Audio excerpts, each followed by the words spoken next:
What was Jesus really like? Many in our American culture will answer that Jesus was an intellectual sage. That's true of very different scholars and popular authors. People like Father James Martin, Amy Jill Levine, Robert Barron, and the scholars of the Jesus Seminar. Even many Western atheists who accept that Jesus was a real person admire him for being an intellectual sage. We Western people seem to worship the intellectual sage. We dig clever. We dig highly educated, brilliantly sophisticated, quick-witted. We dig smarts in the West. And the more erudite, the more credentialed the smarts, the better. So, was the historical Jesus a great philosophical thinker, a well-educated, literate teacher? Sorry, friends, but no.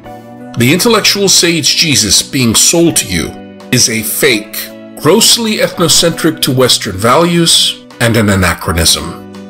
What was the historical Jesus really like? I think he's good at one-liners. He had an ability, I think, to capture things in crisp, to the point ways. He's also clearly a storyteller.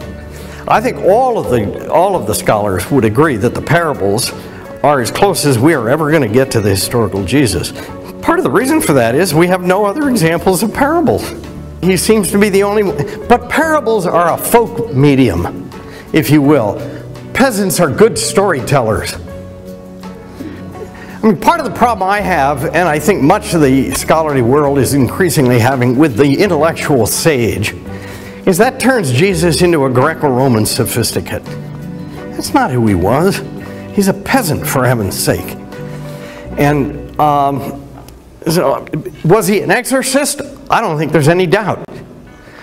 That's my view. Stephen Patterson would agree with that. But if there is anything that you read over and over and over again in the Gospels, is Jesus healing people. Jesus is what anthropologists would call a folk healer, of which we have examples all over the world. And it's a perfectly plausible part of the thing.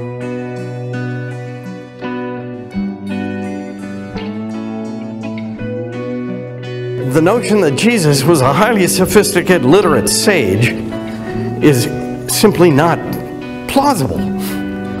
That's not who peasants are. And now I'm going to get theological on you. All right? Doesn't the scripture say again and again and again that God chose what was lowly and weak to confound the strong and the wise?